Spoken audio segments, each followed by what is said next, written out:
2025 ইং শিক্ষাবর্ষের এসএসসি পরীক্ষার্থী বন্ধুরা, আগামীকালকে আপনাদের বাংলা দ্বিতীয় পরীক্ষা। এমসিকিউ ওএমআর শিট আমাদের কিভাবে রোল নাম্বার, রেজিস্ট্রেশন নাম্বার আমরা পূরণ করব এবং কিভাবে আমাদের করতে হবে তা অবশ্যই এখানে দেওয়া আছে। উপরে উত্তরপত্র নির্ধারিত স্থান ব্যতীত কোনো অবঞ্চিত দাগ দেওয়া বা কোনো কিছু লেখা যাবে না। অবশ্যই কালো বল পয়েন্ট কলম দিয়ে বৃত্ত ভরাট করতে হবে। আপনাদের অবশ্যই যেমন হচ্ছে 217604 এটা একটা আমরা রোল নাম্বার লিখলাম। মূল খাতার ন্যায় আমরা কি করব, এটাকে ভরাট করব। আপনাদের এখানে রেজিস্ট্রেশন নাম্বার আছে, রেজিস্ট্রেশন নাম্বার কি করবেন, বসাবেন। এখানে বিষয় কোড বাংলা প্রথম 101 আমরা এটা স্থানান্তর করব।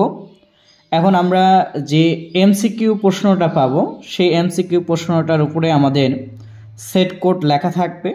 আমাদের যদি ক অথবা ক সেট হয় তাহলে কটাকে আমরা কি করব, পূর্ণ করব। যদি খ সেট হয় তাহলে এখানে খ লেখে খ সেট, গ লেখে গ সেট, ঘ লেখে ঘ সেট। এখানে আমাদের পরিদর্শকের স্বাক্ষর থাকবে, তারিখ থাকবে, এখানে আমরা হাত দিব না।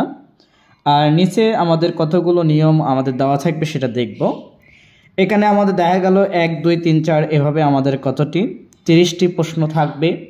এই 30টি প্রশ্নের উত্তর দেওয়ার জন্য আমাদের যে কাজটি হচ্ছে সেটাকে আমাদের লক্ষ্য করতে হবে। যদি 1-এর খ হয় তাহলে খটাকে আমরা কি করব, ফুললি, অর্ধেক আমরা পূরণ করব না, ফুললি আমাদের সুন্দর করে কি করব, পূরণ করব।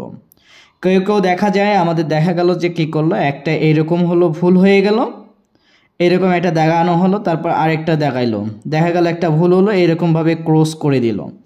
এটাকে আমাদের হচ্ছে কি সমাধান নয়, আমাদের একাধিক দেখানো যাবে না। যদি ভুলক্রমে হয়ে যায় তাহলে এইরকম করে আমাদের ক্রস দেওয়া যাবে না। এভাবে আমাদের প্রতিটি প্রশ্নের জন্য আমাদের এক মিনিট করে সময় থাকবে। আমাদের 1 মিনিট সময়ের মধ্যে আমাদের ফুললি আমাদের কি করতে হবে, দেখাতে হবে। আমাদের কোনো শিক্ষার্থী বন্ধুরা আছে তারা কি করে, আমাদের হচ্ছে কি প্রশ্নগুলো এমআরশিটে না দিয়ে তারা কি করে অ্যান্সারগুলো আগে কি করে প্রশ্নের মধ্যে আছে কি দাগাই ফেলে, তারপরে আমাদের হচ্ছে এই এমআরশিটে আমাদের কি করে বসায়। সেক্ষেত্রে দেখা যায় যে অর্ধেক আনসার আমাদের দেওয়া হয়, বাকি আনসারগুলো দিতে দিতে আমাদের খাতাটা নিয়ে নেয়। সেক্ষেত্রে আমাদের দেখতে হবে যেগুলো সহজ, আমাদের জন্য খুবই গুরুত্বপূর্ণ বা আমাদের খুবই ইজি কোশ্চেন এসেছে, সেগুলোকে আগে আমরা কি করব, সাথে সাথে ভরাট করে দিব। নিয়ম হচ্ছে সাথে সাথে ভরাট করে দেওয়া, তারপরে বাকি যেগুলো ওগুলোকে আমরা কি করব, ধীরে ধীরে অর্থাৎ হচ্ছে কি আমরা পূর্ণ করব। তাহলে আমাদের আগামীকালকে পরীক্ষার এমসিকিউ সলিউশন পাওয়ার জন্য আগামীকালকে থেকে বাকি যতগুলো পরীক্ষা আছে প্রত্যেকটি বিষয়ের এমসিকিউ সলিউশন পাওয়ার জন্য আমাদের চ্যানেলটিকে সাবস্ক্রাইব করে নোটিফিকেশন বাটন অল করে পাশে থাকবেন। আসসালামু আলাইকুম।